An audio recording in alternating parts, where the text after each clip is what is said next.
El comercial de camiones Isaiah Carballo solo sueña con casarse y ser padre. Solo quería tener mi propia familia. Quería ser padre. Siempre ha sido una de mis principales metas en la vida. Y de repente se cumple su deseo. Vaya, era preciosa. Tenía todo lo que buscaba en una mujer. Y me pareció fascinante que fuese policía. Pero muy pronto, la ley y el orden desembocaron en un caos. Culpable. Me llamó y me dijo que habían tenido una pelea y que había llamado a la policía. Los policías llegaron y me dijeron, vas a venirte con nosotros. Trabajaba en la unidad de violencia doméstica, así que sabía cómo funcionaba. ¿No crees que van a solicitar tus mensajes y los míos? ¿Qué ocurre cuando la persona en la que más confías va a por ti? Tienes que hacer algo con Valerie.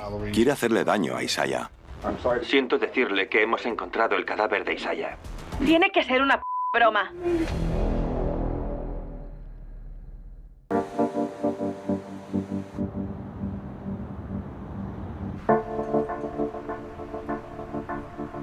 Tenía 24 años. Trabajaba con mi padre en una empresa de camiones. Y también hacía de DJ para una de las empresas de DJ más importantes de la costa este. Siempre he sido un manitas.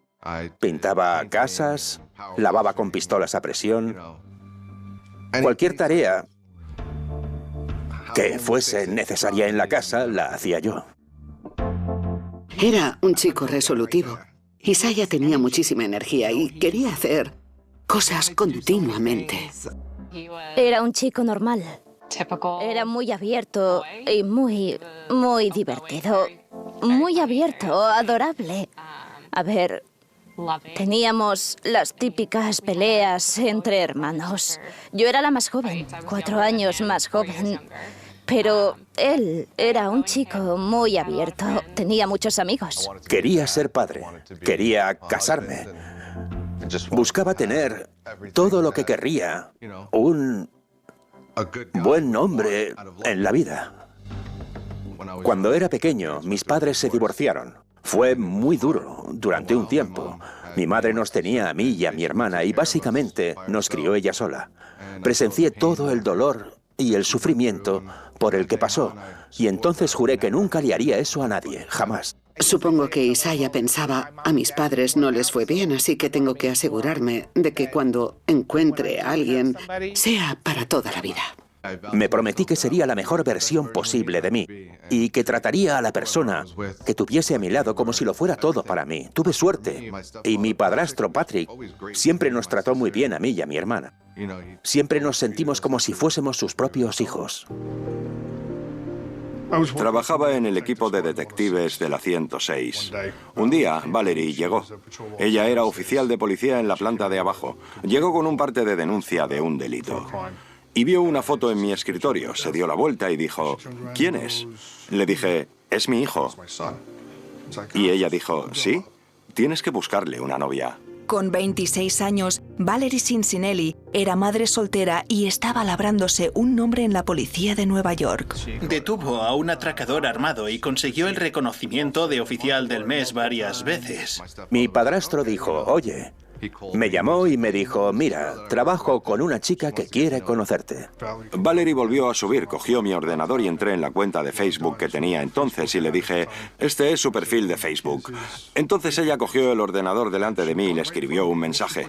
Me acuerdo de que le puso, hola, soy Valerie, trabajo con tu padre, aquí tienes mi número, llámame. Isaiah se sorprende cuando lee el mensaje de Valerie y le responde inmediatamente. En principio íbamos a quedar los dos solos, pero en el último momento la canguro no pudo quedarse con la hija y no había nadie más disponible. Cuando llegué, ella salió y me quedé pasmado. Pensé, vaya, es preciosa. Me invitó a entrar a su apartamento y me dijo, vas a conocer a mi hija.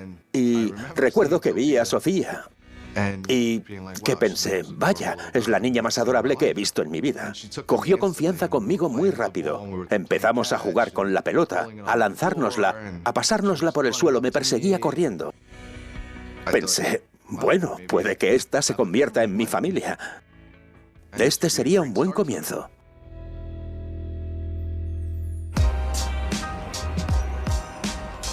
Entonces planeamos nuestra segunda cita. Quedamos en un bar. Conocí a sus amigos y les caí bien. Le dijeron, sí, genial, es un buen tío, seguro que es bueno contigo. Salimos a la puerta del bar y me dio un beso. Fue un beso muy largo y sensual. Nos quedamos absortos el uno con el otro. Y creo que un par de días después quedamos en un restaurante de Long Beach. Creo que quedamos para almorzar. Llegamos al sitio, entramos, nos sentamos en la mesa y en ese momento su hija no se quedaba quieta. Cogía los platos de la mesa, intentaba tirarlos y Valerie estaba muy molesta y muy frustrada con Sofía. Se enfadó tanto que dijo, esto no puede ser, vámonos de aquí. Y le dije, no pasa nada, no hay ningún problema, es solo una niña, es normal que haga estas cosas. Y ella, ya, pero no puede estar así. Entonces nos volvimos al coche, nos sentamos y básicamente me senté con ella, la tranquilicé y hablamos. Me dijo, ¿estás seguro de esto? Y le dije, estoy aquí, estoy seguro, quiero ser parte de esto, si tú me permites que lo sea, porque yo sí quiero. Me encantaría conoceros más a las dos.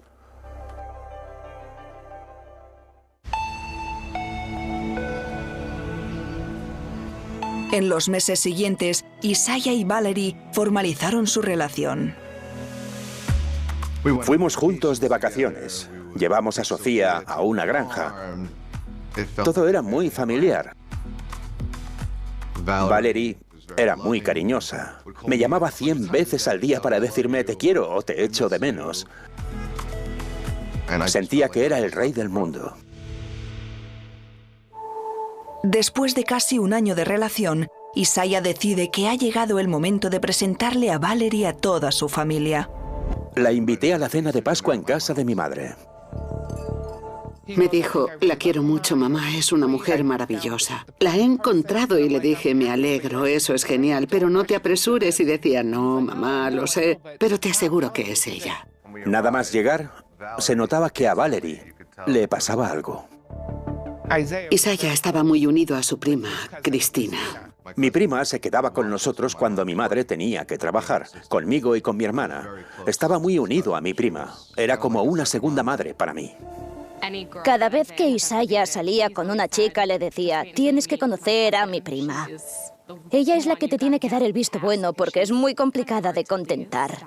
A Valerie no le gustó eso, pero llegó el momento de conocerla. Cuando Cristina llegaba a casa saludaba a todo el mundo, era muy educada. Y Valerie no le dijo nada a Cristina, la ignoró completamente. Yo estaba en la cocina preparando y terminando la comida cuando de repente entró Cristina y me dijo, tiene que ser una broma. Y le dije, ¿por qué? ¿Qué pasa? Y me dijo, ¿de verdad está con esa? Es la persona más maleducada que he conocido. Valerie lo escuchó, así que entró en la cocina y se armó la pelea más grande del mundo. De repente Valerie empezó a gritar a todo pulmón a mi sobrina. No puedo ni repetir lo que dijo. ¿Quién hace eso? ¿Quién reacciona así en una reunión familiar con gente que no conoces? En aquel momento solo pensé, bueno, es una persona muy celosa. Esa era una faceta de ella que nunca antes había visto. Básicamente la separé, hablamos sobre el tema y se disculpó por haberme ofendido. Entonces dijo, vale, vamos a dejar el tema. Y las cosas se volvieron aún más serias entre ella y yo. Mi amiga Michelle me escribió, feliz cumpleaños, te quiero, en Facebook o algo así.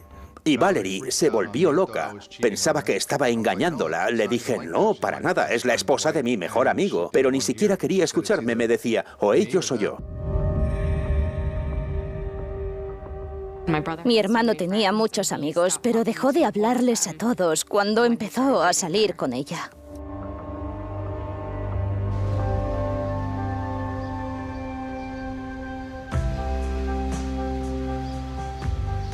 Valerie finalmente me dijo que quería que nos casásemos y que creásemos una vida juntos. Quería ir a un hotel en Hershey, en Pensilvania. Le dije, voy a llamar, y si le quedan habitaciones libres, reservo. Y fue justamente lo que hice. Cuando abrió la puerta, entró y encendió la luz. Vio las rosas, los globos, todo. Yo estaba de rodillas con la caja del anillo abierta en la mano. Empezó a llorar. Me miró y ni siquiera yo podía pronunciar las palabras. Yo estaba, ¿querrías? Y ella, sí, antes de que ni siquiera acabase la frase. Me dio un abrazo, un beso. Fue un momento muy importante en mi vida. Estábamos organizando la boda. Ya teníamos el día. Creo que iba a ser en septiembre del 2013. Y en ese entonces se acercaba el día de San Valentín. Entonces salimos a celebrarlo. A ella le encanta la comida mexicana, así que fuimos a un buen restaurante mexicano y bebimos un poco de más. No voy a mentir. Y pasamos una noche magnífica. Después volvimos a la casa y pasamos la noche juntos. Y entonces una semana después me dijo, oye, estoy embarazada. Estaba emocionado, nervioso. No podía asimilar que iba a tener a mi propio hijo. Se pospone la boda mientras la pareja se prepara para tener un bebé. Y entonces el médico le dijo que iba a tener un niño. El bebé estaba perfecto. Yo estaba emocionado, no cabía en mí. Sentía muchas emociones de golpe. Decidieron llamar a su hijo Salvatore. 8 de noviembre del 2013.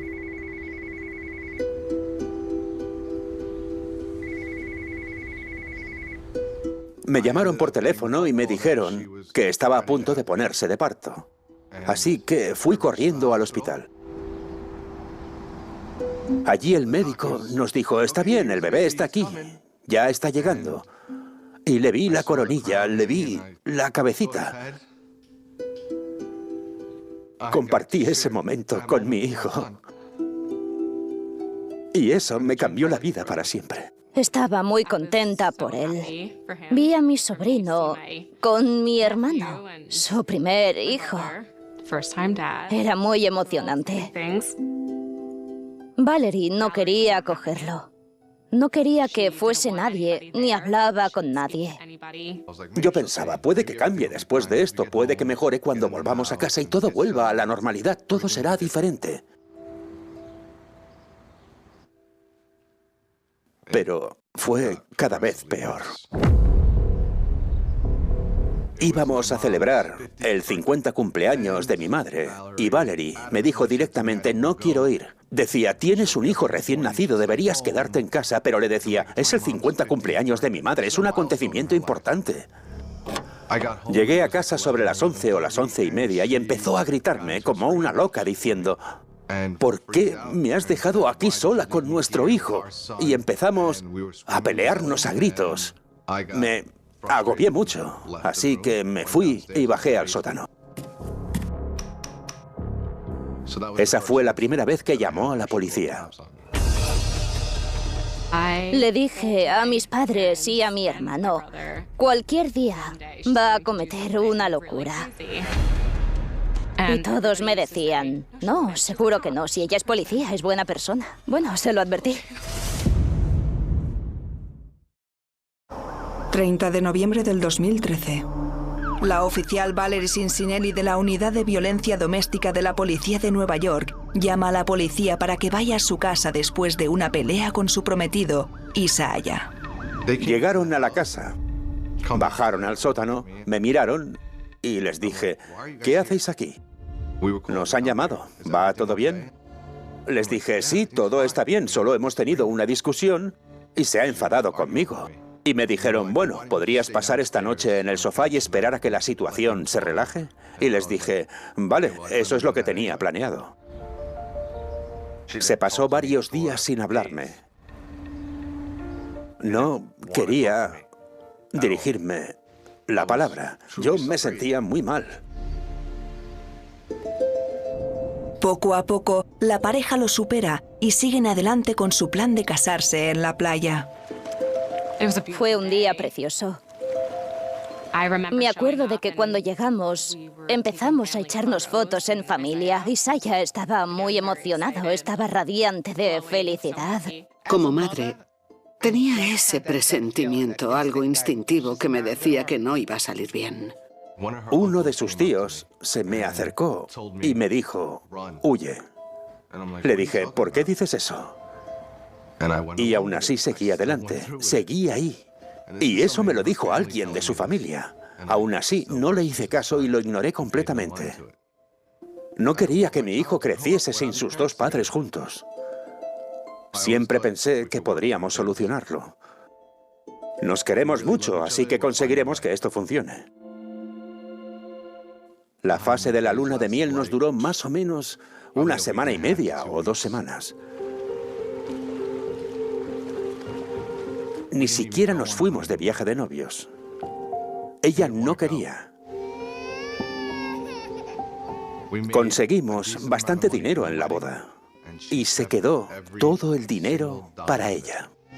Su dinero era su dinero y mi dinero también era suyo. Empecé a trabajar también los fines de semana haciendo presupuestos para la empresa de alcantarillado de mi primo. Así llevaba a casa un buen dinero extra los fines de semana. Todas las responsabilidades de nuestro niño eran para mí. Le cambiaba los pañales, le daba de comer, lo bañaba.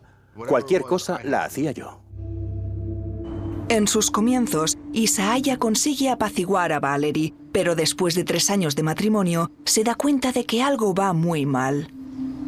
Empezó a pasar mucho tiempo fuera de casa. Siempre me decía que había salido tarde del trabajo o que estaba terminando unos informes. Había algo que me decía que estaba planeando algo, no era normal. Seguro que estaba engañándome, seguro que había alguien más. Yo le echaba gasolina a su coche. Un día cogí su coche y algo me dijo, regístralo. Mira qué tiene en el coche rápidamente. Y cuando levanté la alfombrilla, encontré varias tarjetas.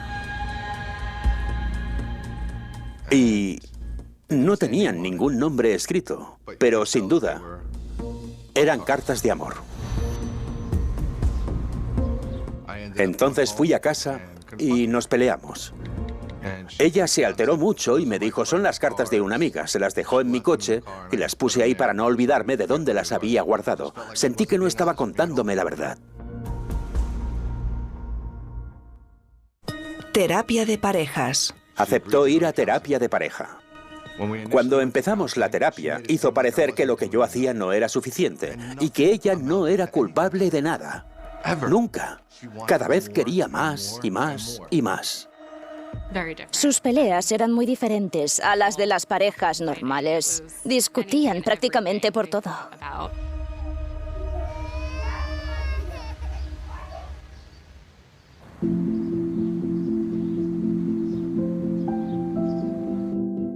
Cuando volvimos a la terapia, el terapeuta nos dijo, ¿por qué no os vais de vacaciones juntos o pasáis tiempo de calidad en familia? Y le dije, pues sí, es una buena idea. Entonces organicé una escapada en pareja a la isla de San Martín. Fuimos a un resort con todo incluido. Pero en todo el tiempo que pasamos allí, yo dormía en el sofá con Sal y ella en el dormitorio con Sofía. La situación no estaba bien. Valerie se dedicó a poner a Sofía en mi contra.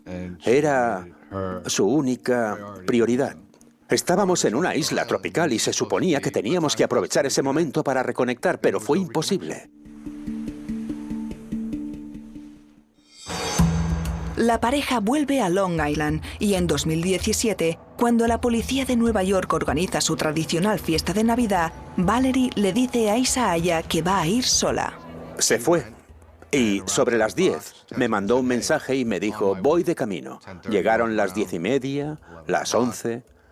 Y pensé, es imposible, no se tarda tanto en llegar a casa. La llamé, le envié mensajes, pero no contestaba. Entonces localicé su teléfono y vi que había ido hacia otra dirección. En ese momento me di cuenta de que había apagado el localizador. Solo aparecía la última localización que había registrado. Entonces fui a esa localización y encontré su coche.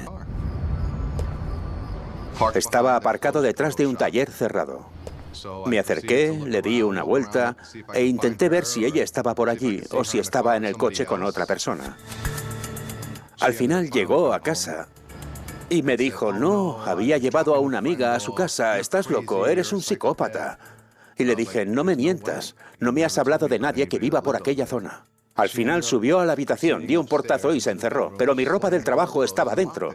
Así que golpeé a la puerta y le dije, oye, necesito mi uniforme. Y me dijo que si no dejaba de golpear la puerta, iba a dispararme y después lo prepararía todo para que pareciese un accidente. Después de eso empezamos a pelear. Me enfrenté a ella de nuevo y le dije, me estás engañando. Sé que aquí pasa algo. Me juró una y otra vez, no quiero a nadie más que a ti. Eres el único hombre de mi vida. Y le dije, bueno, si no me estás engañando y anoche no pasó nada, déjame tu teléfono. Si no tienes nada que esconder, ¿por qué no me lo quieres dar? Entonces fui a cogerle el teléfono, pero ella lo cogió corriendo. Se cayó y se le rompió el protector de pantalla. Vino la policía y me pidieron que saliese de la casa un rato. Ella habló con ellos y les dijo que era una oficial. Les dijo que yo le había pegado con el cinturón y que le había quitado el teléfono de las manos. Los policías salieron y me dijeron, no podemos tolerar este tipo de maltrato. Vas a venirte con nosotros. Me esposaron, me metieron en el coche, me ficharon y pasé la noche en el calabozo. Me sentía vacío. Estaba roto por dentro. Tenía miedo de que aprovechase su poder para hacer todo lo posible para hundirme. La oficial de policía de Nueva York, Valerie Cincinnelli, acaba de presentar una denuncia formal por malos tratos contra su marido, Isaiah Carvalho. El padrastro de Isaiah, el detective Patrick Roach, se pone del lado de su hijastro Isaiah cuando se enfrenta al juicio.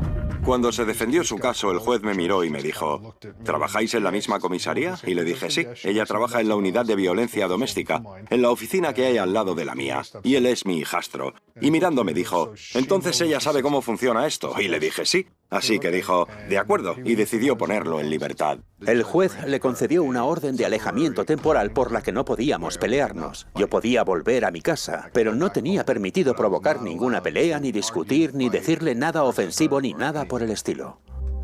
Fuimos a una sesión de terapia más.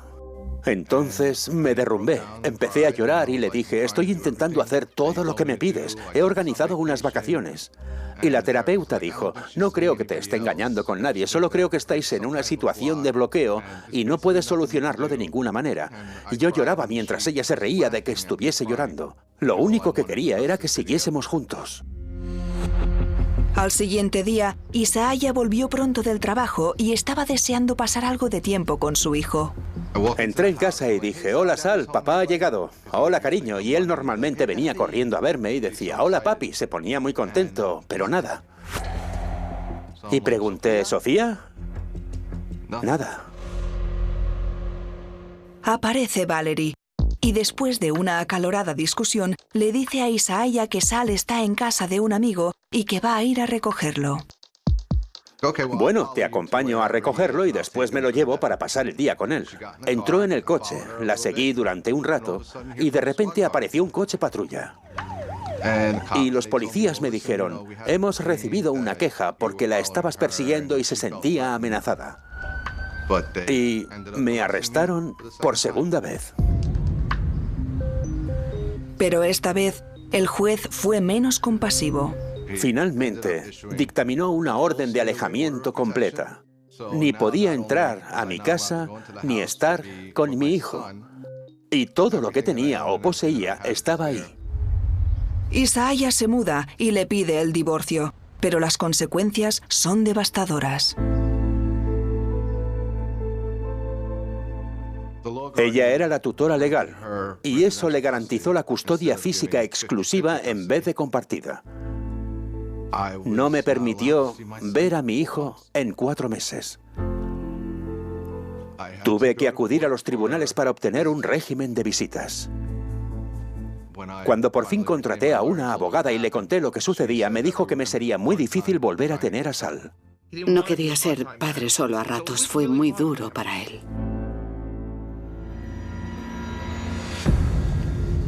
Una vez que fui a llevarlo de vuelta a casa, iba acompañado de 2 oficiales. Llevé a Sal hasta la puerta y empezó a gritar como un loco. Valerie básicamente tenía que arrancármelo a tirones. No fue capaz de llevárselo y eso le molestó mucho. Así que me dio un portazo en la cara mientras yo agarraba a Sal con los oficiales presentes. Me dijo que me lo llevase. Una semana después me llamó por teléfono un sargento de la comisaría y me dijo que si no volvía a llevarle a Sal iban a detenerme. Le dije, ¿qué está haciendo? Si ella me dijo que me lo quedase y me cerró la puerta en la cara con 2 de sus oficiales presentes. Ella dijo que lo había secuestrado y al final tuve que volver a llevárselo. Destinó todas sus fuerzas a hundirme completamente en la miseria. Valerie tiene la custodia exclusiva de su hijo Sal e Isaiah se siente más hundido que nunca. Pero de repente le llegó un rayo de esperanza. Un día estaba en el trabajo y recibí un mensaje en el teléfono que decía: deberías llamar a este hombre, John. Te dejo su número, tiene información que podría ayudar a tu hijo con el divorcio. No conocía el número y le respondí al mensaje. Le dije, vale, gracias, ¿quién eres? Y me puso, eso no importa. Soy un amigo del departamento. Y la curiosidad mató al gato. Entonces fui a conocer a este hombre, a John Diruba, a su casa. Abrió su portátil y empezó a enseñarme fotos de mi hijo. Y me dice, estoy saliendo con Valerie. Le dije, ¿estás con Valerie? Y me dijo, sí. Me contó que cuando Isaiah venía a dejar a Sal, ella siempre entraba llorando y diciendo que era un monstruo, que le había pegado. Entonces, investigó a Isaiah pensando que la había maltratado y que era un monstruo. Me dijo que una vez ella se estaba duchando y él aprovechó para registrarle el teléfono. Entonces vio los mensajes que Isaiah le mandaba a Valerie, donde le decía que quería mantener la familia unida, que quería ir a terapia, que quería que le solucionaran sus problemas, y entonces se dio cuenta. Un momento, este hombre no es un monstruo, como ella dice. Este hombre quiere reconstruir su familia, y se sentía muy mal por todo lo que estaba pasando. John quiere conocer a Isaiah y en ese momento, Isaiah entiende por qué no pudo reconectar con Valerie cuando se fueron de vacaciones. Me enseñó fotos de cuando fuimos a la isla de San Martín. Valerie le había mandado fotos sugerentes de ella en bikini. Me dijo que se hicieron tatuajes en pareja en los que ponía hasta la muerte, porque iban a estar juntos hasta la muerte, ella y él. La noche de la fiesta de Navidad, cuando desapareció y fui a buscarla, John me dijo que estaba en su coche al otro lado del parking y que me vieron cuando fui a buscarla. Uno de los motivos por los que quería conocerme era porque tenían problemas. Quería hacer lo correcto y ayudarme a conseguir la custodia de Sal. Todo el tiempo que tendría que haber pasado conmigo lo estaba pasando con ese hombre, no con su propio padre. Me dejó hecho trizas. Me destrozó por dentro. Aunque John le prometió a Isaiah que le ayudaría a conseguir la custodia de su hijo, nunca lo hizo. Al final se arrepintió y volvió con ella. Valerie tenía algo con lo que conseguía que los hombres se enamoraran de ella. No sé cómo ni sé por qué, pero siempre lo conseguía. Le hice una oferta, la custodia de Sal. $50.000 por las reformas que hice en la casa y el dinero que invertí, y los anillos de casados. Pero rechazó mi oferta. Entonces mis abogados le dijeron, vale, si rechazas esta oferta, vamos a ir a por todas. Yo tenía derecho a su pensión, a la compensación diferida, a $400.000 que tenía, y al aumento del valor de la casa. Cuando se calculó el valor real, era sustancialmente mayor que la oferta que yo le había presentado originalmente. A ella no le hizo gracia porque no quería darme ni un centavo, porque de nuevo, su dinero era su dinero. Isaiah no tenía ni idea de hasta dónde podría llegar Valerie para conservar su dinero. Entonces empecé a recibir mensajes de un desconocido. Tienes que hacer algo con Valerie. Quiere hacerle daño a Isaiah. Me dijeron, no sabemos cómo decirte esto, pero quiere matarte, sí. Estaba muy asustado. Recibí mensajes diciéndome que Valerie estaba muy frustrada, que no sabía cómo Isaiah iba por delante de ella. Isaiah se muda con sus padres para protegerse. Me llamaba cuando salía con el coche y yo siempre le indicaba un camino diferente a casa. Siempre lo cambiábamos. Pero una mañana, Isaiah estaba solo cuando surge una situación alarmante. 17 de mayo del 2019. De repente, apareció un coche a toda velocidad por la calle y, literalmente, frenó derrapando delante de mi casa. Salieron 2 hombres en traje y me dijeron que eran oficiales federales y que no huyese de ellos. En ese momento, temí por mi vida. Y sin ni siquiera suavizar la noticia ni hacerme el cuerpo, me dijeron, su esposa ha encontrado un sicario, quiere asesinarle, así que tenemos que fingir su muerte ahora mismo. No me lo creía. Estaba anonadado. Llamé a mi padrastro y le dije, escucha, aquí han llegado 2 hombres que dicen que son agentes del FBI. Y me dijo, despierta a tu madre, dile que baje.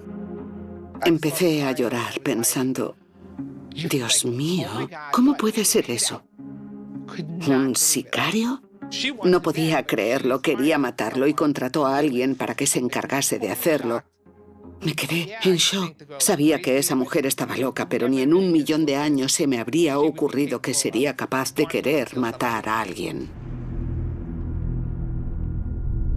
Les pregunté, ¿dónde está mi hijo?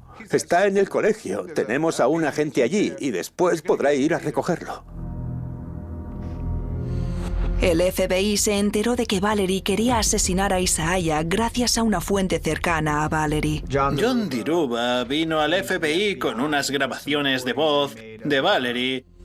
También le declaró a los agentes que Valerie le había dado $7.000 para que se los entregase a un sicario que se encargase de todo esto. Quería matarme para que no apareciera en el juicio. No quería que le quitase ni un centavo. Valerie tampoco quería compartir a John Diruba. Quería que también se encargasen de la hija de 14 años de John Diruba. El motivo por el que quería librarse de ella era porque era un estorbo. Ella pensaba que John iba a hacer todo lo que se le antojase a ella. Incluso matar a su propia hija, solo porque estaba enamorado de ella. Creo que si Valerie no hubiese añadido a la hija de John a esa lista, mi hijo seguramente ya estaría muerto. Un agente se hizo pasar por el sicario que había contratado John y se había reunido con Valerie para acordar el pago del trabajo. La forma de pago era entregarle $7.000 en monedas de oro. Ahora tenían que enviarle las pruebas de la muerte de Isaiah a John Diruba, que seguía esperando noticias del plan. Me llevaron al puerto deportivo que hay cerca de mi casa. Me sentaron en mi coche y me hicieron fingir mi propia muerte. Me pusieron cristales rotos por encima y por el suelo. Me encorvaron hacia el asiento del copiloto y me echaron fotos. Entonces, supuestamente, ya estaba muerto. Ha sido la situación más surrealista que he vivido en mi vida. Mi marido volvió y nos quedamos en casa. Tenían agentes vigilándonos. No sé dónde, pero vigilaban la casa y los alrededores mientras nosotros esperábamos y esperábamos. Yo estaba muy nervioso. Estaba cabreado. Estaba decepcionado porque me culpaba de haber causado esto a nuestra familia. Es que debería haber cerrado el pico cuando Valerie se dio la vuelta y me preguntó, ¿quién es ese? ¿Sabes? El FBI le envió una foto a John Diruba para que se la enseñase a Valerie. Y en ese momento, John Diruba llevaría una cámara oculta para grabar su reacción cuando viese la foto. Me acaba de enviar un mensaje. ¿Va en serio? Dios mío. John recibió un mensaje, lo abrió y dijo, Dios mío. Es Isaiah, está muerto, se acabó. Y Valerie se volvió loca. ¿Para qué te manda esto? ¿Es que Dios mío. ¿Para qué te manda esto? No lo sé, voy a borrarlo ya. Eres gilipollas. Voy a borrarlo ya y tiro el teléfono lejos de aquí. Pero en el registro aparece que te han mandado eso. Tiene que ser una broma. No creo. Ella le decía, eres tonto, ¿para qué te manda eso? ¿Por qué hace eso? Ahora pueden venir a por nosotros. ¿No crees que van a solicitar tus mensajes y los míos? ¿Este tío es gilipollas o qué? Recrear el asesinato de Isaiah era muy importante para el caso para demostrar que no había sido algo que se le había ocurrido a Valerie momentáneamente ni que era solo un deseo. Lo que querían demostrar los investigadores era que la intención estaba ahí.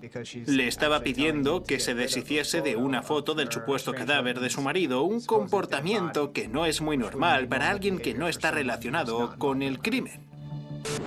¿Es usted Valerie Cincinelli? ¿Qué ocurre? Llegan 2 oficiales a la casa de Valerie y le dicen que han encontrado el cuerpo de Isaiah en el puerto deportivo. ¿Le importaría sentarse? Siento decirle que hemos encontrado el cadáver de Isaiah. Tiene que ser una broma. Le preguntaron si conocía a alguien que fuese a por mí o si había alguien que quisiese hacerme daño. Y les dijo, no. ¿Sabe si alguien querría hacerle daño? ¿Alguien querría hacerle daño a su marido? No lo sé, no. Hizo un paripé soltando lágrimas de cocodrilo. Se suponía que era una oficial de policía condecorada, pero llegó a tomar medidas extremas para librarse de su marido. Y no solo de mí, sino también de una chica de 14 años, una niña.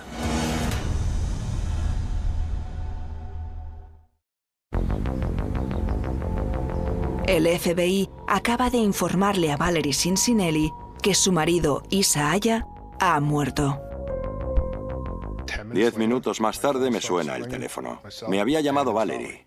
Me había enviado mensajes diciendo, Pat, dime que no es verdad, por favor, dime que esto no es verdad, Dios mío. Tengo que recoger a Sal del colegio, por favor, dime que esto no es verdad, llámame. Y me envió otra vez los mismos mensajes. Pero lo que no sabe Valerie es que su casa está rodeada por agentes del FBI.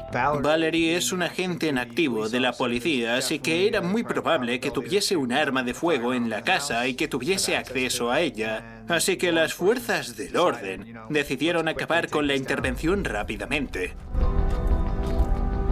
Poco después, tiran abajo la puerta de Valerie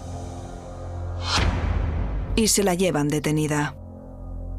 Me enteré de que la habían detenido mientras estaba bajo custodia. No me liberarían hasta que la hubieran detenido y estuviera bajo vigilancia. Cuando por fin pude volver a casa y ver a mi hijo, vi a mi hijo y por fin sentí que estaba a salvo. Estaba bien. Por fin estaba donde debería haber estado conmigo. Y en casa.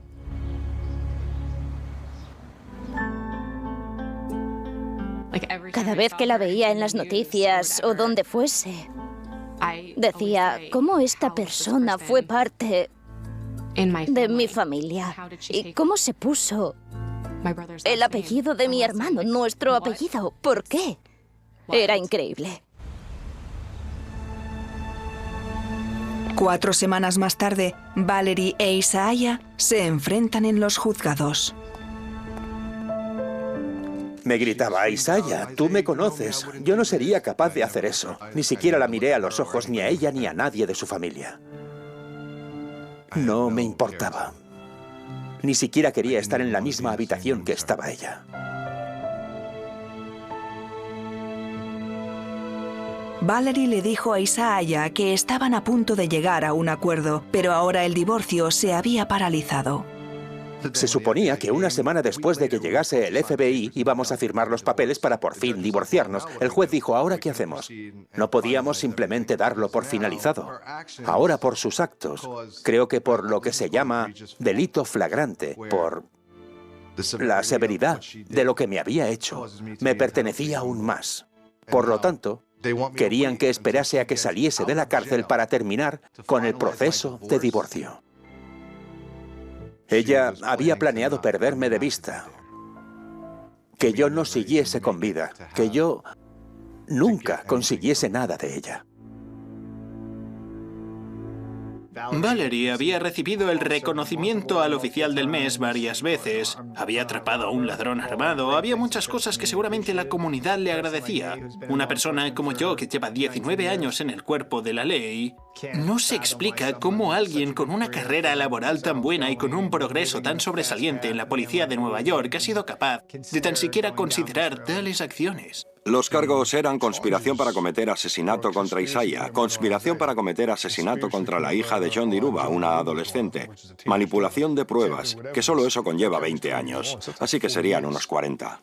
En la oficina del fiscal, cuando me reuní con el fiscal del distrito, los abogados y demás me dijeron: no le vamos a ofrecer ningún acuerdo, este caso es irrefutable, lo tenemos ganado. Unos meses más tarde vamos al juzgado para concluir el divorcio y su abogado dice: le han ofrecido un acuerdo. Y mi abogado matrimonialista dijo: ¿de qué estás hablando? Valerie defiende que ella nunca le pagó a un sicario y que los $7.000 que le dio a John solo eran un préstamo para comprar oro. Así que, a pesar del éxito de la operación encubierta, la acusación no tenía pruebas físicas para desmentir su versión. La falta de pruebas para demostrar el pago de ese dinero es un problema.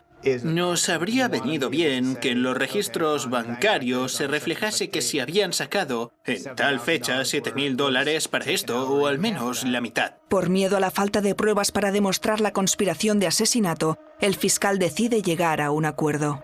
Valerie aceptó el acuerdo por manipulación de pruebas y los cargos por el pago de un asesinato se desestimaron. Yo dije: ¿qué ha pasado? Si me dijisteis que teníais todos los cabos atados, todo organizado, que no tenía que preocuparme por nada. Esto no es lo que buscaba. La acusación solicitó 60 meses y el juez le dio a Valerie 48. Es una locura. Intentó matar a mi hijo. Intentó matar a la hija de ese hombre. ¿Cómo puede ser que le caigan solo 48 meses? Es ridículo. No sabemos todas las pruebas que tiene el FBI, pero obviamente el juez sí. El juez le dijo a ella: no tengo dudas de que sabías lo que iba a pasar. Nunca olvidaré esto. El fiscal del estado se levanta y dice: Su señoría, hemos pedido 5 años. Y el juez miró al fiscal y le dijo: habéis decidido llegar a un acuerdo. No sé por qué lo habéis hecho, ya que si hubierais seguido adelante con el caso, esto habría acabado de una forma muy diferente. Según yo lo concibo, la oficina del fiscal del estado se ha reído de mí, de mi familia y de Isaiah, la víctima. Siento que no tienen en cuenta a las víctimas. No hay nadie más que salga perjudicado aparte de mí y de la hija de John. Tendremos que vivir con angustia cada día después de que salga en libertad. Creo que Isaiah no se siente seguro, ni creo que vuelva a sentirse seguro en la vida. Siempre tendrá esa preocupación. Y los efectos del crimen de Valerie los sufren, además de Isaiah, sus hijos. Sofía está con su padre. No quieren que Sal y Sofía tengan contacto porque Sal es muy pequeño y no quieren que sepa todo lo que ha pasado. Ahora mismo estamos a la espera. Solo me queda esperar y ver qué ocurre. Cuando salga, firmaremos el acuerdo de divorcio y espero que pueda seguir adelante con mi hijo. Le daré la vida que siempre se ha merecido.